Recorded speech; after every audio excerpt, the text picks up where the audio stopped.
Hello. Hello, welcome to this taste challenge, late morning taste challenge. I'm trying to work my way through all this because I have some days coming up. I'm not going to be able to do the challenges on those days, and I'm trying to get the day done. It's not too much liquor each day, but I'm running into scheduling issues, so I'm having to do these piggyback double ups. I don't know how I'm going to manage it for the rest of this month. I mean, got Mardi Gras and all that starting, college baseball, and it's real problematic. But I'm going to do my best to try to fit them in. I made a schedule. I was going through this date book, and I was seeing, I know what days I can do them, like Dawn Busters, right? But I'm looking at 6 days. I know I can't. It's really more than 6 days. It's 8 days.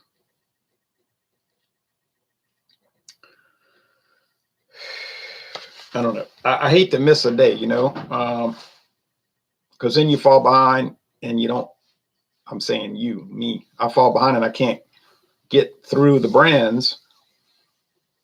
You might say, well, so what? Just take your time and let 20 years go by. But I'm trying to get through it. It is a hobby. I know it's not important. I realize that. It's not something that's a necessity.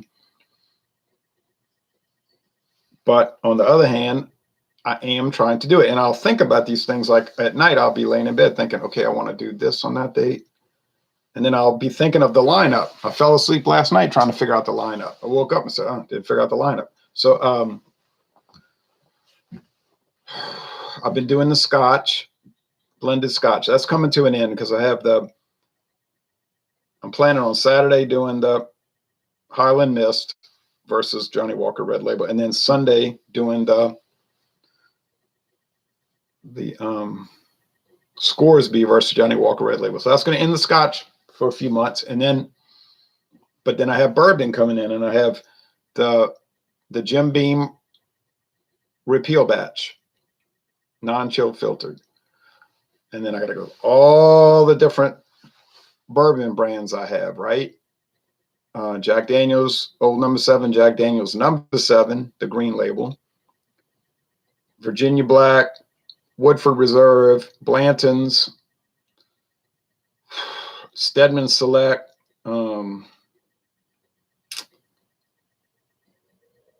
I know there's more. I just can't think of them offhand. So you might say Jack Daniels, that's Tennessee whiskey. That's not bourbon. It is a bourbon. It's just sold as Tennessee whiskey. We very clearly demonstrated that. And then I got the rums. I had to bring in the Palo Viejo because found this liter bottle at the beverage store in Baton Rouge, Louisiana for $6.99. I mean, for that kind of price, it's like you just go for it. Unless I was just broke. But then if I was flat broke, I wouldn't be driving to Baton Rouge, right? So if I got a little money, I'm buying it. For $6.99, there's no downside, right? There's no negative. Even if it's not any good, you haven't lost much. But as it turns out, they're always good, except for Ron Rio. And then Jean-Pierre, the beverage ramble, was talking to me about this Haitian rum. He's like, I want to find it. I said, I know I've seen it. And then I remember I was at Discount Depot in Marrero, and they had it, the gold and the black. I said, I knew it. I knew somebody around here had that Haitian rum, but it's going to be a few years before I get to that Barcello or whatever it's called. Jean-Pierre said he likes it, but I think his attachment to it is more because his parents came from Haiti 46 years ago. All right. But anyway, so we have from 1906, the Palo Viejo. It's a white rum. It's produced by Barcello, Marques in San Juan, Puerto Rico. They ship it to the United States, and it's bottled by a company called Munson Shaw in Deerfield, Illinois. When I did some research on Munson Shaw, it looks like they were acquired by Jim Beam as a bottling company, and then of course Jim Beam was acquired by Suntory. So a lot of liquor is bottled in Plainfield, Illinois. mainly for Beam Suntory, like Canadian Club. Canadian Club is produced in Canada, but it's actually bottled in Illinois. Believe it or not, but it's true. And they must make agreements with other companies to bottle. We got the capacity, just like Miller Brewing. They have extra capacity. Hey, Paps, you can have your stuff bottled here for a fee. They're not doing it to be friends. Okay, now the competitor is Castillo Silver, Castle. Castillo, Castle in Spanish. Castillo Silver. This has been on the market. My research indicates since 1914. 1914. You see the light blue label with the dark blue trim, the black and the red. It's got a very fine grained sandpaper finish. It's slightly rough, but it's 99% smooth. You just get that little roughness. Now the Palo Viejo has a rumpled. It's like what do you call that? Burled paper. Like remember those old Buick cars, like the Regal and the whatever. The Regal had that. They call it that burled vinyl. It's like, well, whatever. I don't want to get into all that, but you know, it's got an interesting finish on it. That's all I'm gonna say. This one is bottled in Puerto Rico, apparently.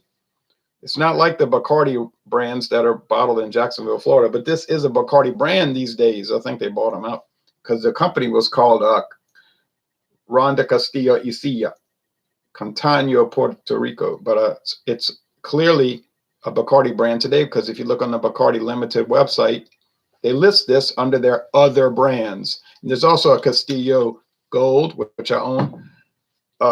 Nice metal cap. A Castillo, well, I have the silver. The Añejo, the aged, and a Overproof 151. That's what they're listing. You know, a lot of these liquor companies, they list 20 items and then they have 20 others that they don't bother listing. So this was $7.99 for the liter at Discount Depot. I went over there last week and it was up to $10.99. So that was a special they ran. 1 liter, a special. So I hit it on the special because now it's up $3 to $10.99, the more normal price. I don't know what the price for Palo Viejo is supposed to be because I only seen it once in my life, and I was at, like I said, the beverage store, and it was $6.99 for a liter. Some states are real restrictive, like some people tell me, well, in Iowa, the government sets the prices. So every liquor store, whatever they charge, it'll be the same price everywhere, no competition. I said, that sounds like a total bad thing. In Louisiana, it's sort of like no holds bar. Like there's virtually no regulation. So you could see wildly fluctuating prices from store to store.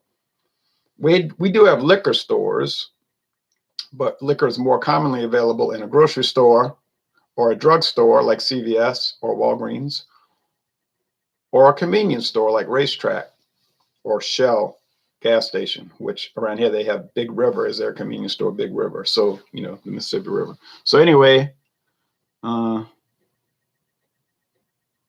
Circle K, who took over all the operations for Exxon and other companies, Exxon Mobil and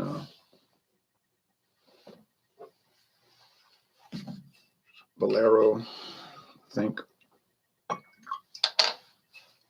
I didn't have it even. All right, so I think this is going to be kind of like a draw. There's not going to be one that's going to be way better than the other or worse. They're just like inexpensive. I'm not saying cheap. They're not cheapo budget, super budget, but they're, you know, they ain't expensive. All right, so silver rums, white rums, clear rums. You never see a bottle say clear rum. It'll say silver or white. Clear doesn't sound right. Thin beer? No. They say light beer. I think. Well, I'm telling you, I feel real motivated. I feel very motivated to get those 8 things knocked out. And I know what some people are going to say. You just old drunk and you want to drink and you're trying to find excuses. Well, first of all, I know what I'm doing. There are 8 days that I'm trying to knock down before the end of the month. Actually, March 1st would be the 8th day. So it really would come into play in March. Okay, so that's really what I'm trying to do. Secondly, let's just say I was an old drunk. I would just admit it on. I would just say it on air. I just feel like drinking liquor. Someone drank a bunch. I would just say it. I wouldn't try to cover it up or try to make an excuse. Okay, I never, but I don't do that. I just, it's like a hobby. But I mean, if I was doing it, I would just say it. I wouldn't care. Of course, it would look bad. It looks worse to lie, be phony. Okay, like the Grateful Dead said, they're so phony. All right, so anyway, but I'm not gonna lie about it. All right, so anyway, I think Castillo will have a slight edge, not a great edge. Bacardi does really good stuff. Their rums are top notch from my experience. I just love the Bacardi. Now the Castillo Gold, it's kind of strange tasting, but I've kind of taken a liking to it. At first, it just threw me off. It was so peculiar. And I was saying it tastes like olive oil or something, but now I think, I guess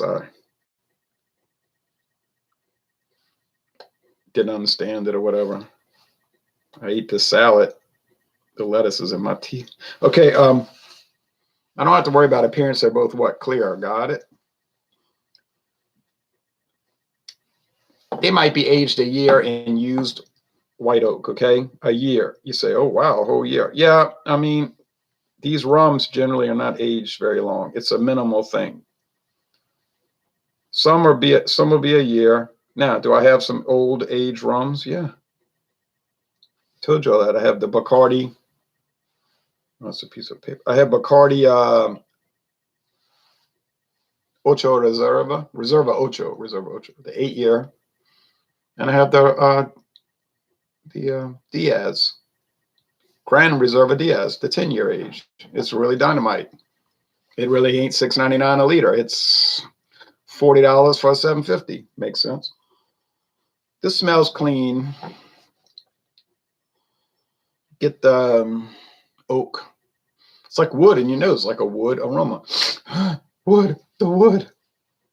But it's charred oak. You know, I was at Jack Daniel's and they weren't doing it the day I was there, so they showed us a video and they said they take old Jack Daniel's whiskey that didn't come out right or whatever. They're not throwing it out. Forget that. They spray it. They have like this plastic jug and they spray in the Jack Daniel's inside the barrel, get it good and soaked, and they light it. Woof. You know, alcohol, it's flammable, so it lights up. And they just have a timer. They know how long they have to burn it, and they just let it burn, burn, burn. So then they'll put it out when it gets to the proper char level.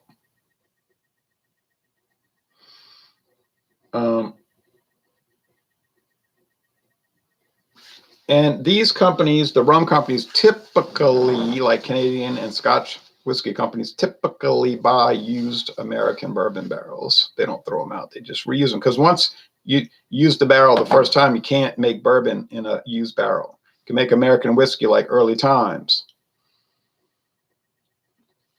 But it can't be called bourbon. There's a big demand. Now they say they're getting short on barrels because all the beer companies want to buy them, or in many cases rent them. And then you got the brandy companies like Paul Masson and Christian Brothers want to rent the barrels and age their brandy in them. So, oh man, you can forget trying to buy a charred oak barrel for yourself. This is not 1981 where you could go to a hardware store and buy a barrel cut in half and use it to plant flowers in your yard. That's what they would do 39 years ago. They would sell them and you could buy them at a hardware store, old used bourbon barrel. Not no mo. Not no mo. Okay. They said another reason they didn't want that on the market anymore. I saw some video from, I think, Heaven Hill.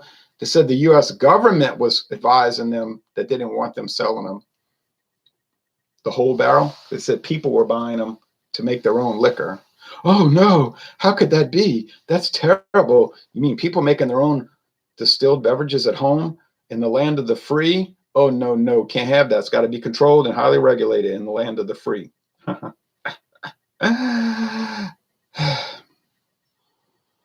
I get that on this nose. The light molasses, the charred oak. Yeah, you say oak will give a vanilla aroma. It does in a way.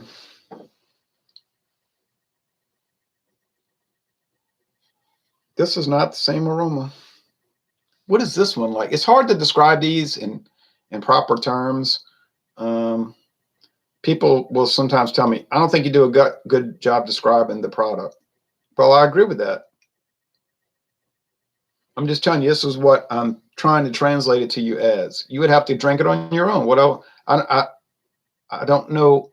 It's hard to describe a taste in words, an approximation. Regulated and taxed, says Craft Beer Tastic. Right. This one has more of a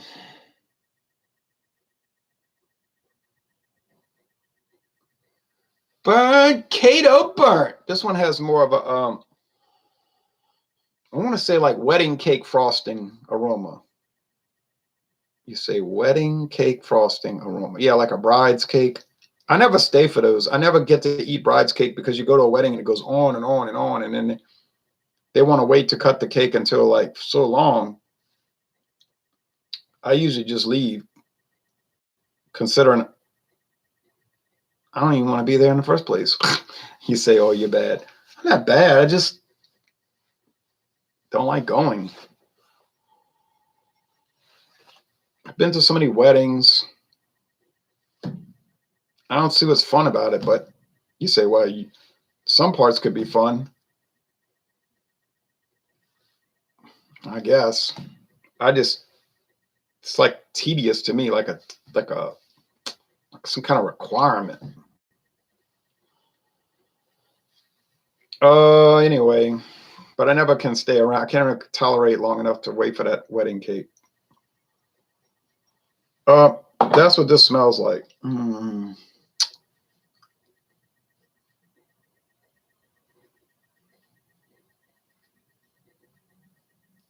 Which one smells better? Oak, toothpick wood, almost like oak. And this one is, I guess it's even, but this one is more intense. This one has a more intense aroma. It's like, oh, you jump back a little bit. This one's so much more mild. Makes me think it's the Palo Viejo. Crazy how much money people dump into weddings these days. Madness. It's like bridge over the River Kwai. Madness. All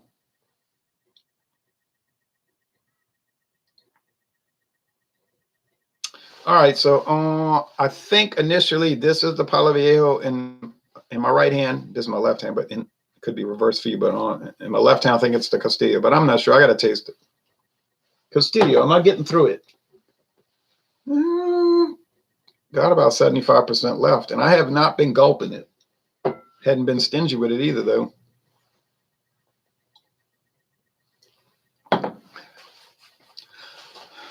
Same thing, like a lot of wood, a peppery spice. You said they don't add black pepper. I know that. Something about the char. It's a peppery spice. And from what I read on Bacardi, they use like a complex blend of different charred oaks for their, like that column. There's a column of charcoal, and they press it together so tight. It's like solid, but they drip it, and then the liquor can drip through. The distillate. I watched that at Jack Daniels, that clear Jack Daniels drips. It's like one little drip every 10 seconds. And the guy said after about 4 days, it drips through. And then they, that filters it, and then they uncollect it at the bottom, and they put it in the barrels for about 4 years. And then it turns brown. Jack Daniels is clear like this. If you didn't put it in the barrels, it'd be clear like this.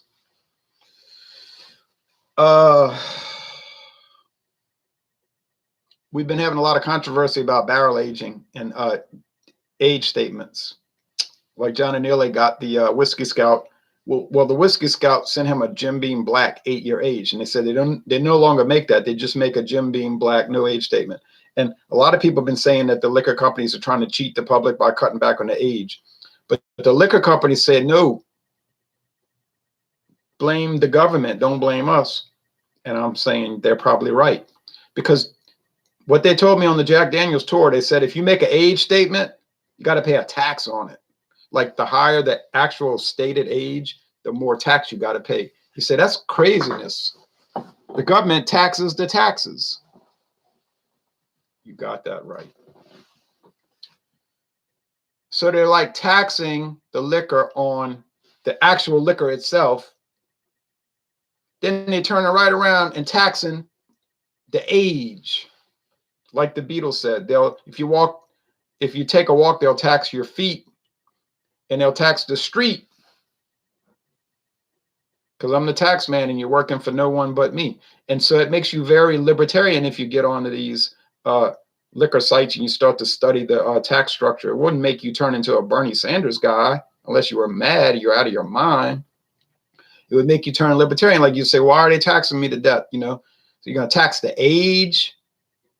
That's not even that's a theory. That's a concept, a construct. It's not even a material object. It's an age. You say, so they're taxing a theory or a construct. It's a thing that exists, but it's not a person, place, or thing, a construct. That's right. So what Jack Daniels said, meaning Brown-Forman, they said they intentionally don't put the age statement so they don't have to pay the tax, and then the price of the product is cheaper. Because if they do get taxed, they're going to pass the cost on to you.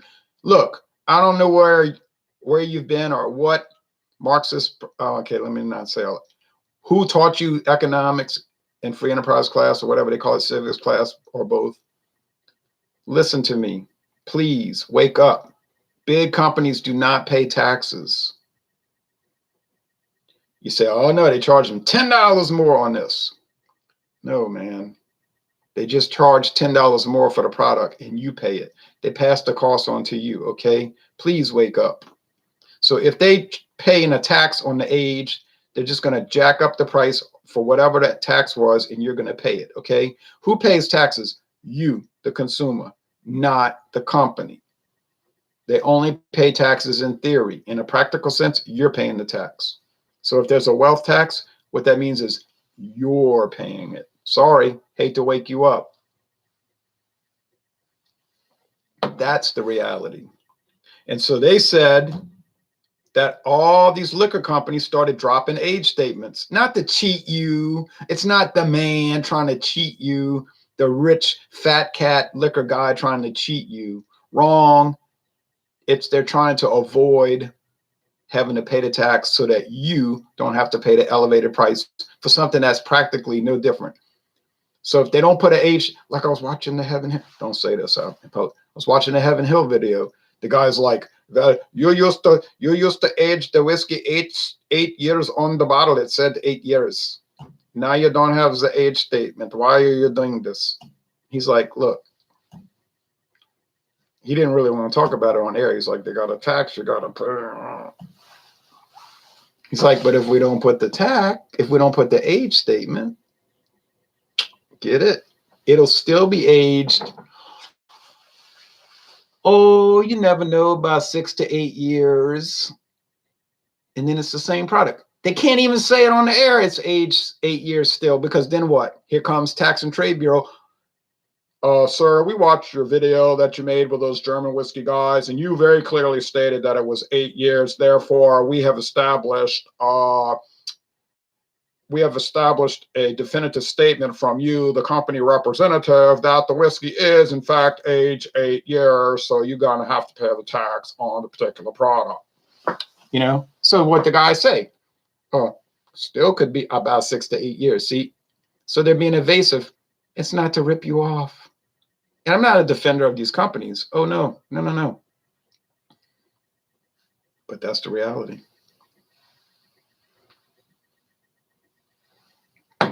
So when I went to Jack Daniels, the guy said, well, how long is it aged? He said, oh, he wasn't going to give a direct statement, right? You never know who's revenue agents on a tour as posing as a civilian.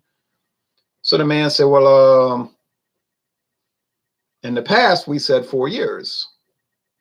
Now we just don't say. But without an age statement, the law says it has to be at least 4 years. Get it?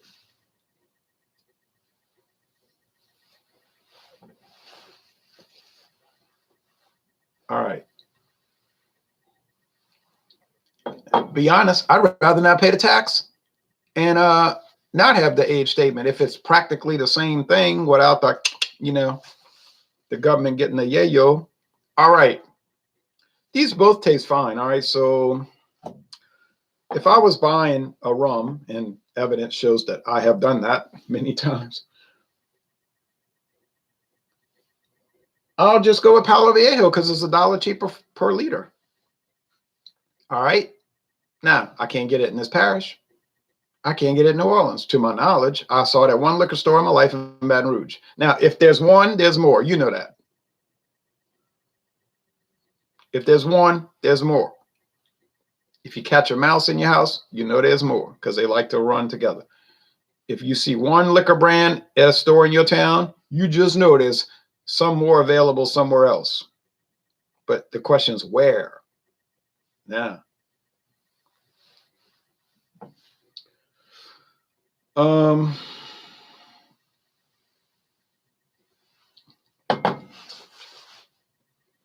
let's see, sweet, woody, peppery, smooth as silk. This is very smooth. I'm telling you, these rums have no kind of, you drink some of these whiskeys, they got some nasty bite. Be like a cat scratching your face. But these are smooth, man. I'm glad a few years ago people turned me on to rum. They were like, when are you going to do rum? I was like, I don't know, never, I guess. I didn't even know what rum tastes like. Like, why don't you try rum? I said, I don't even know what that tastes like. It says made out of sugar. I said, well, I kind of like sugar, So I said, I'll give it a chance. I mean, it can't hurt. So I bought the Bacardi Superior. I said, no, what was the first one I bought? The Myers. That's right. The Myers is, because everybody kept talking about Myers is Myers this, Myers is that. So I bought it. The black hole of rum. It's so dark. It's like syrup. Oh boy. I said, now I'm addicted to rum. You don't want to use the word addicted. You know what I'm saying? Enthusiastic about it. So then, of course, I said, now you drug me in. I got to try everything else on the market. The Goslings, which I've not gotten, slapped me down for that because I see it everywhere and it's so cheap. $15 a bottle. He said, that ain't cheap. That is cheap for Goslings. That's a renowned brand, man. It's from Bermuda, the British colony of Bermuda. Bob's and Mood. This is smooth too, but it's just not a lot of char. It's more like just, it's almost like some kind of yeast, like fermented something. I know that doesn't make sense. It's strange. Well, I like both of these. And I mean, I really like them. I think they're really good. If you ever see Castillo, and chances are you will, because Castillo is so common. Like every store I know of sells Castillo silver. Every store. Not for $7.99 a liter, though, of course, but some people claim it's better than Bacardi. I've had people tell me that's better than Bacardi. I don't buy that. I'm not buying that. But I think it's good. I don't think it's quite up to Bacardi Superior, but it's good. It's good. It's good. What do you think about the flavored rums? Kyle says. Well, I have no opinion on them because I never tried them. I just honestly never have tried them. The spiced would be a type of flavored because they use spices. I'm not opposed to it. I take no issue with it. I mean, you look on the Bacardi website, they must have 20 different flavored rums. If you like that, that's fine. Look at vodka. Vodka, is so neutral and bland. Look how many vodka companies got every sort of flavor you ever thought of. Mathern's can't keep Burnett's on the shelf. Burnett's from Heaven Hill, they got every kind of flavor vodka, and they just come in and they're gone. Come in and they're gone. Bubblegum, king cake. Not king cake, but bubblegum, pineapple. I mean, anything you can think of. Grape. And then the Taka does the same thing. Taka is just blowing it out. Right now, king cake vodka. They got whipped cream vodka, like it's supposed to taste like whipped cream or something. I mean, it just goes on and on. It's unreal. It is unreal. I mean, I don't care to drink it, but the people, would you prefer rum and Coke or Jack Daniels and Coke? Says Craft Beer Tastic. Neither. Neither one. All right. That's got to be Castillo because it's got that distinct charcoal, heavy charcoal. I like charcoal. I work with charcoal. Senator, you're no charcoal. I really hope this does not say Palo Viejo on this tag. Wish me the best. Here we go. Could I possibly do another one today? It's a bad idea to keep doing hard liquor challenges all day long because obviously for common sense reasons. But it's 29 days in February, boy. I'd hate to miss that day.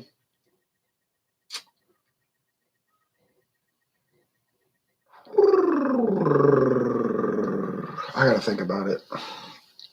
I could do it, you know. I mean, I can do it. I like these pop stars. I believe I can fly. You know what I'm saying? I can do it, but I don't know if it's a good idea. I got to think about it. Okay, here we go. Oh yeah. How you feel? Played. I got it. I'm such an expert. You say, yeah, experts. 50-50 shot. You got a 50% chance, even if you don't know what you're doing. That's true. But we were hoping not to bring up those points. No, I think Castillo is very distinct. It's the charcoal that sets it off. Yeah. The Vallejo, Palo Viejo, the old tree, the old wood, the old guy. I was reading somebody that said it's slang in Puerto Rico for like some old guys. In other words, what they meant was like old man liquor or something. Seems plausible.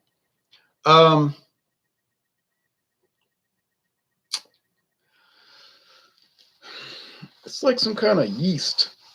You say, but you mean like in beer and fermentables? Yeah, I don't know. I can't figure it out.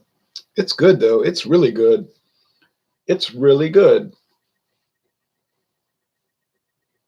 I think Palo Viejo is very good. I would score both of these in the A range. A, not B.